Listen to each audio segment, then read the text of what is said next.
नमस्कार मित्रों, good morning, Radhe Radhe. आप सभी का पॉलिटी पॉइंट राजस्थान पे एक बार फिर से हार्दिक स्वागत है। साथियों, जैसा कि पिछले आप लोगों ने थंबनेल वगैरह में, अखबार वगैरह में सूचनाएं आप लोग बराबर पढ़ रहे हो, देख रहे हो। आज मैं केवल आप लोगों का कीमती समय लेने हूँ। 5 मिनट से 7 मिनट का टाइम आप लोग मुझे दे देना। मेरे इस वीडियो को अंतिम समय तक देखना। मानता हूं कि आपको थोड़ा हार्टली दुख होता है समस्याएं जो चल रही है, पर जीवन में ऐसी समस्याएं लगातार अपने साथ चलती रहती है। दिन अच्छे भी आते हैं, बुरे भी आते हैं, चीजों का सबका सामना करना पड़ता है। तो चलो साथियों, मैं आज चर्चा करूंगा। देखो, आज जैसे मैं सुबह अखबार देखा, देखो मैं आप लोगों को बताऊं, मैंने पढ़ा कि प्रदेश में गांधी नाम से 16 योजनाएं, इनका नाम बदलेगा या बंद होगी, जिनमें सबसे महत्वपूर्ण जो चीजें मेरे सामने आई। देखो, मैंने जिस चीज के बारे में बात करूंगा, मैं सबसे पहले मेरा जो पॉइंट होगा वो होगा महात्मा गांधी प्रेरक भर्ती।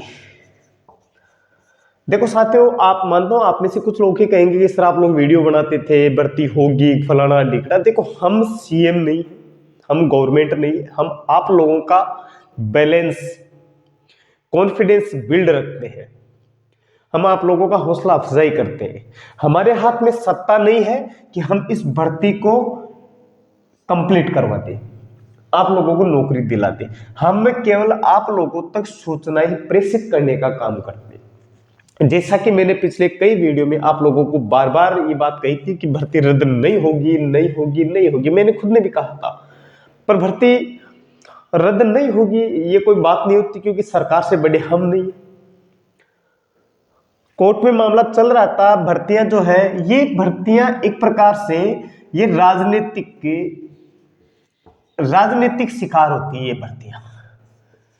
कारण इनका सबसे बड़ी, मैं आपको चीज बताऊं, इन भर्तियों का शिकार होने का एक कारण ये होता है कि ये जो भर्तियां होती है, ये कहीं ना कहीं राजनीतिक दलों, कहीं ना कहीं राजनीतिक जो दल होते हैं, इन दलों से प्रभावित होती है। ये इन राजनीतिक दलों या इन राजनीतिक दलों की जो इनकी विचारधाराएं होती है, इन विचारधाराओं से ये चीजें क्या होती है, प्रभावित होती है।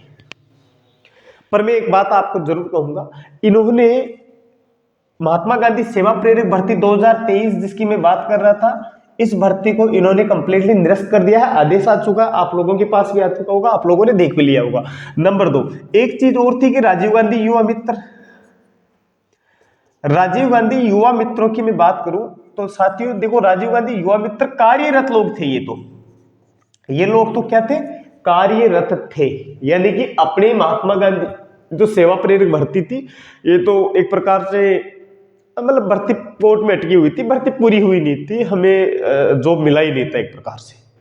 पर जो युवा मित्र के जो लोग थे, राजीव गांधी युवा मित्र वाले, ये लोग तो मैंने खूब देखे, बिल्कुल बढ़िया सैलरी मिलती थी, काम करते थे ये लोग, एक रनिंग काम था ये तो पूरा।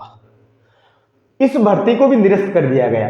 तो देखो, इन दोनों चीजों से मैं एक बात तो स्पष्ट कर देना चाहता हूं आप लोगों के सामने कि जितनी भी ये जो संविदा की जो भर्तियां होती है, संविदा भर्तियां जितनी भी होती है, इन भर्तियों का लाभ हमें पूर्ण रूप से मिले या ना मिले, मिल गया तो ठीक है, नहीं मिला तो कोई बात नहीं। इसको कभी भी सीरियसली नहीं लेना चाहिए। अगर हमारा लक और किस्मत साथ दे जाए तो कोई भर्ती होके हम लोग इसमें अच्छा जॉब कर सकते हैं। बाकी नौकरी जो स्थायी जो नौकरियां, डिपार्टमेंटली जो नौकरियां हैं साथियों, तैयारी उन्हीं की करनी चाहिए।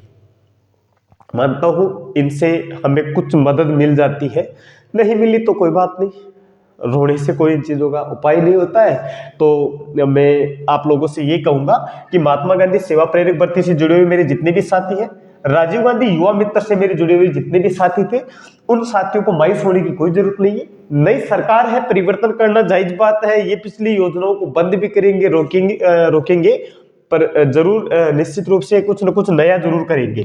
नया से तात्पर्य ये होगा कि ये भी अपनी गवर्नमेंट और अपनी विचारधारात्मक तरीके से, ये भी अपनी विचारधाराओं के आधार पे कुछ न कुछ नया जरूर करेंगे। संविदा कर्मियों की भर्तियां भी निकालेंगे। अब कब निकालेंगे, कैसे निकालेंगे, क्या प्रारूप होगा, ये इनकी एक प्लानिंग, इनकी एक योजना है, उन योजनाओं के तहत निकालेंगे। आप लोग सोच सकते हो कि 50,000 की प्रेरक भर्ती और राजीव गांधी युवा मित्र की भर्ती को ये लोग अगर निरस्त कर रहे हैं, 4 महीने बाद में लोकसभा की चुनाव आ रहे हैं, इसका मतलब ये जरूर इन चीजों का कुछ प्रारूप चेंज करेंगे। मेरा विचार, निजी विचार, क्योंकि मैं सरकार नहीं हूं, मैं मेरे निजी विचार आप लोगों तक पहुंचाने का काम करता हूं। तो जहां तक मेरा विचार, इतने बड़े बड़े जो ये प्रेरक भर्तियां, संविदा कर्मियों की भर्तियां थी, इनको अगर इन लोगों ने निरस्त किया तो जाहिर सी बात है 4 महीने बाद में लोकसभा की चुनाव है, नई सरकार है और नई सरकार में नए सीएम बने हैं, कुछ न कुछ अलग करेंगे, कुछ नया करने का प्रयास करेंगे। तो साथियों, आप लोग घबराना मत। मेरा इस वीडियो का तात्पर्य ये नहीं था कि प्रेरक भर्ती पूरी करूंगा, बस मैं आप लोगों को बस ये कहने आया हूं कि जीवन में निरंतर प्रयास करते रहना चाहिए इंसान को। किसी एक भर्ती, किसी एक व्यक्ति, किसी एक सरकार के बलबूते पे हम थोड़ी ना जीवन यापन करेंगे अपना।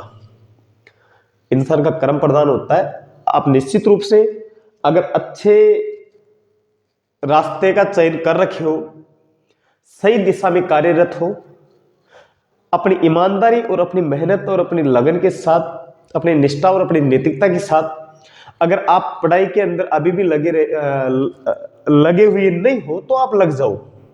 भर्तियां तो खूब आएगी और अस्थायी भर्तियों को आएगी तो ठीक है, लगा देंगे। बाकी अन्यथा अपने को स्थायी कृत जो भर्तियां होगी उनके लिए आप लोगों को प्रयास करना चाहिए। 2.5 लाख रोजगार की बात की थी गवर्नमेंट ने, तो 2.5 लाख रोजगार का मतलब ऐसा नहीं होता कि 2.5 लाख कम होते हैं, ये खूब होते हैं। 2.5 लाख भी खूब होती है भर्तियां। पिछली गवर्नमेंट ने कितनी नौकरियां निकाली थी, इतनी नौकरियां उसने थी पर फिर भी खूब बड़ी मात्रा में थी, तो ये भी निकालेगी। इसलिए आप लोग निश्चिंत रहिएगा। सरकार का जो भी फैसला आता है, सरकार इन चीजों पे जो भी योजनाएं लेके आती है, उन सबका हमें सामना करना पड़ेगा। तो ठीक है साथियों, जय हिंद। मैं अध्यापक भर्ती के ऊपर थोड़ा काम करने जा रहा हूं, तो अध्यापक भर्ती से जुड़ी हुई जितने भी प्रकार की सूचनाएं हैं मैं आप लोगों तक स्पष्टीकरण के साथ भेजूंगा। तब तक के लिए जय हिंद साथियों।